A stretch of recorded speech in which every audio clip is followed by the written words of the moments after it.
Things. Welcome back. You tuned into Inspired Afternoons with me, your host, Maria Mia.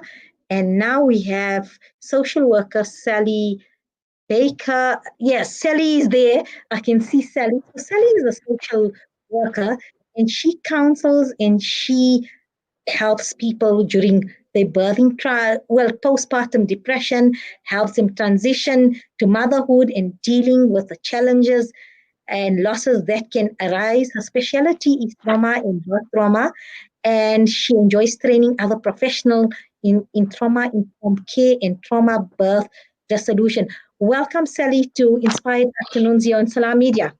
Hello, thank you for having me. It's a pleasure. So, Sally, I'd like to focus on depression this afternoon because you know what? Many people confuse sadness with depression.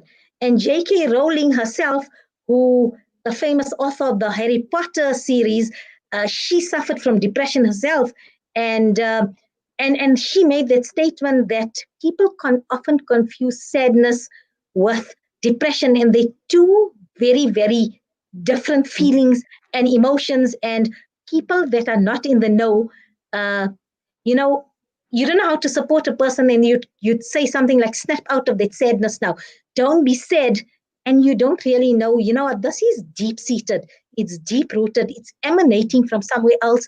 And depression for me, it's all encompassing because it affects your sleep, your eating patterns, your overall emotions. Where sadness, it's an emotion, and depression for me is a totality, or that something that affects your whole body function, body, mind, and soul.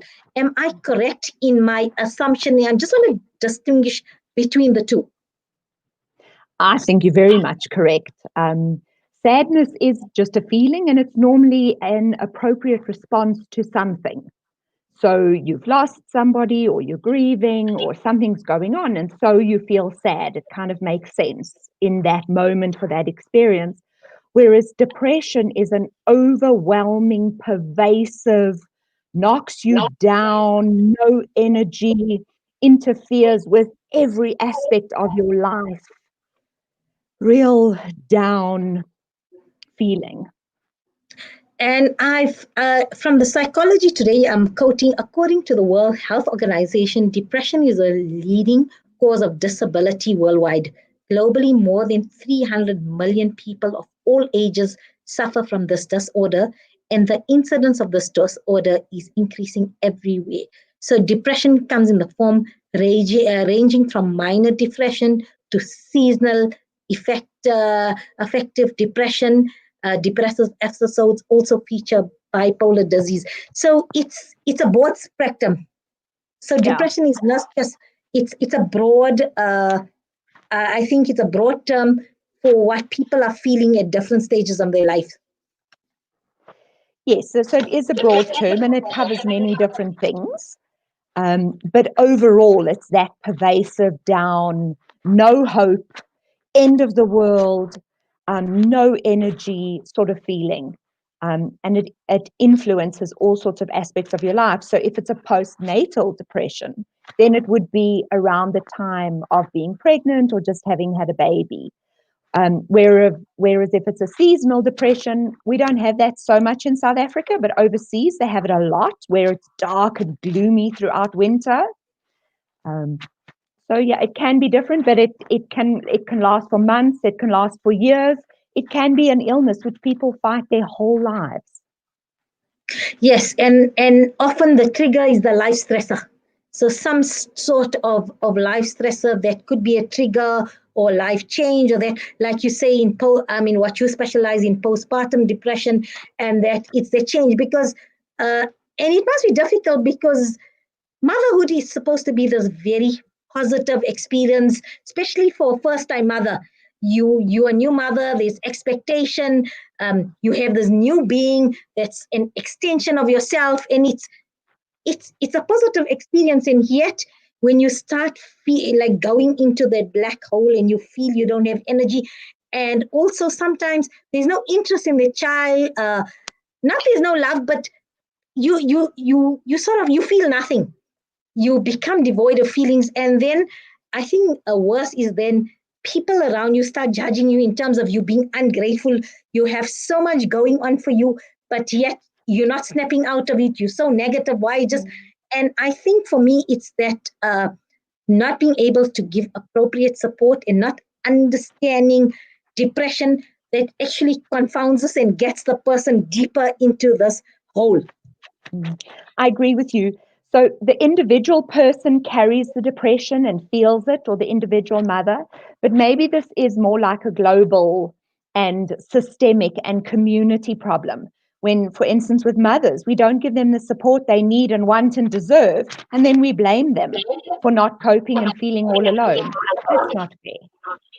So tell me, how do we as a community, as families, as friends, as parents, as children as well, to see our parents, how do we offer support for somebody who you feel, uh, I don't know at what term you're going to term it depression, but you can see that they're sad, there's no inclination to anything, whether fun or not, want to stay indoors. You can even see grooming habits have gone down. There's no inclination to get dressed, maybe cream, put foundation, lipstick, excitement on going out, having a meal. So how can we be, that's my focus here, is how can I, as Miriam, be a supportive friend, be a supportive daughter, mother, uh, community, elder towards somebody that I can see that is just not looking well.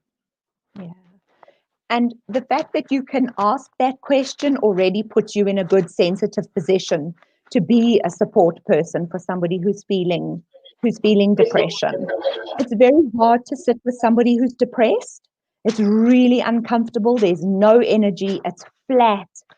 It's exhausting to be depressed, and it's exhausting to be with somebody who's depressed.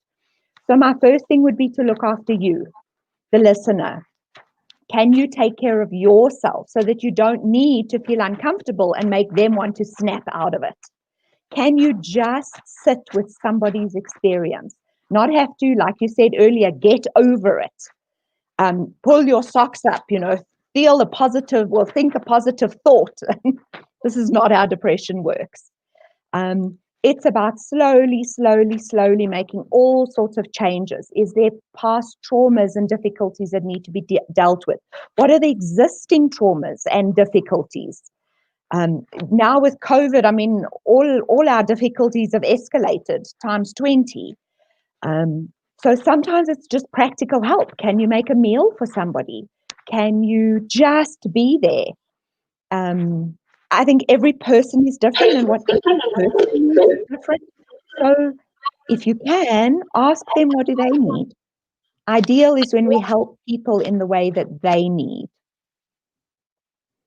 And do we suggest at what point do you suggest that maybe you should see a specialist, a therapist? Is it advisable to suggest to somebody that, I can see you're not feeling well, you look tired, is there something wrong? I know of this person who might be able to help. Do you nudge slowly like this? And do you advise that they seek professional help? And at what point and when do you do that? Whew, that's a tricky one. If only there was one answer for that. I think it is about being sensitive and in the relationship. And it's how do you tell somebody they need help without blaming them? Chances are they're already blaming themselves. They're already feeling inadequate. So again, if we could have a culture that had no problem with accepting help, asking for help, going for help, if that wasn't seen as a failure on your part, but rather a smart thing to do, to go get help. If I have a problem with my ankle, I go and see the doctor. I don't for 1 second think there's anything wrong with me for going to get help from a doctor. So if my emotions are not feeling great and I'm feeling overwhelmed and depressed, I should also feel like I can go and see a social worker, psychologist, a doctor, reach out to somebody. And it doesn't have to be a professional. It can also just be somebody in your community, somebody you trust. Sometimes people with depression look the part and sometimes they don't.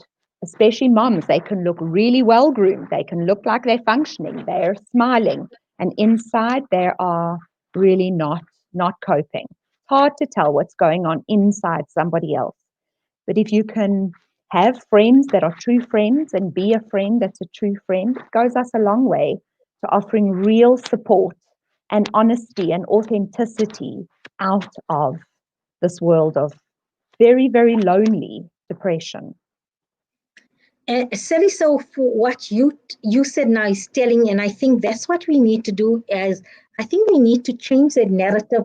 As you said, you have a flu, your eyes suddenly red, your toe is paining.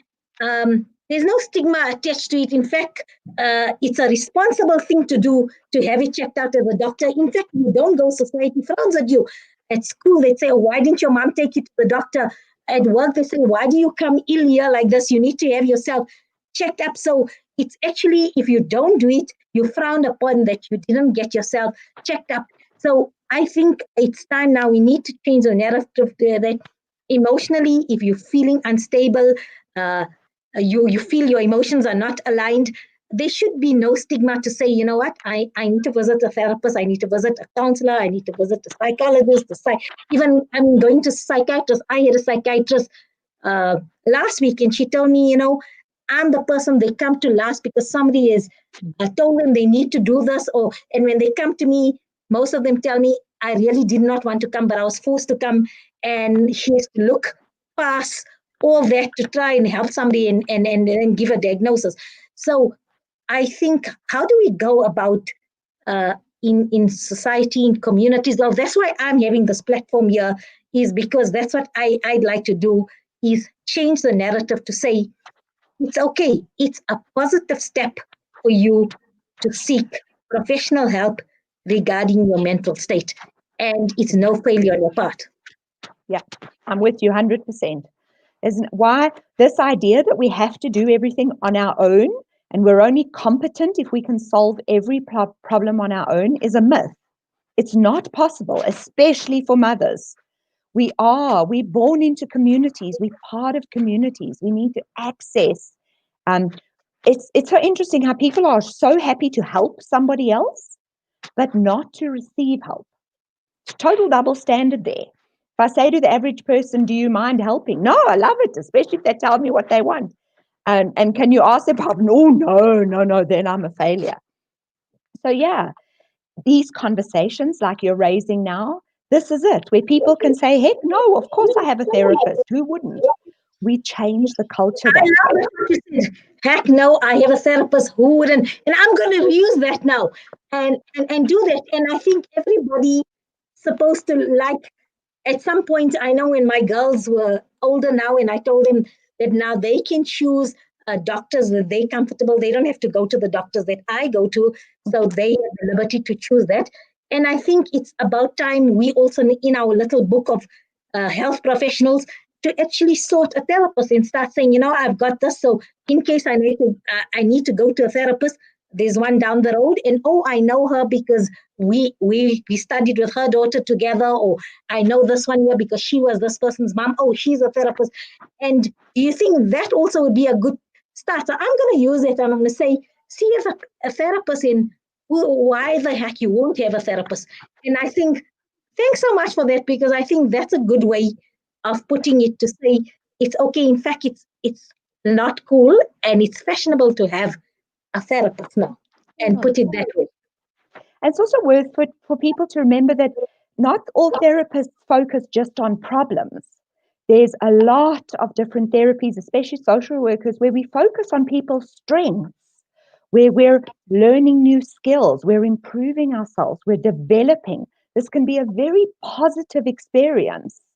Doesn't have to be a negative, down and out and in the past feeling. It can be an enhancing, improving, self-development, awesome, be yourself experience. Yes, I am going to leave it at that, because now you just gave me food for thought. So if you'd like to be a better version of yourself and take your strengths and see where you have maybe acknowledge your negative qualities and you'd like to improve on that, and that's also another reason why you should visit a therapist, just for somebody to guide you and mentor you, and just to support you in terms of changing your cognitions to be a better version of yourself, acknowledging your strengths, acknowledging your weakness or your negative qualities and how you can improve that.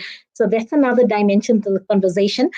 We've run out of time, but it was short, but I so loved this conversation we had. And I'm hoping we can chat in the future and maybe make it topic based. And today we discussed broadly, but I'd like to focus on maybe in the next month or so, if you have time and you can avail yourself, to actually focus on postpartum depression and how can we, as somebody, as a support system, assist somebody in terms, especially new mothers, because I'd like to focus on something like that. So thank you so much, Sally, for your time and joining us here on Inspired Afternoons on Salam Media. And take care. You're welcome. Thank you. Bye-bye. Thank you. And I'd like to thank all my listeners for the privilege of their time once again. And until next week, may you be under the mercy and the protection of the Almighty. Until next week, Monday, it's peace and blessings to all our listeners. Assalamu alaikum wa rahmatullahi wa barakatuh.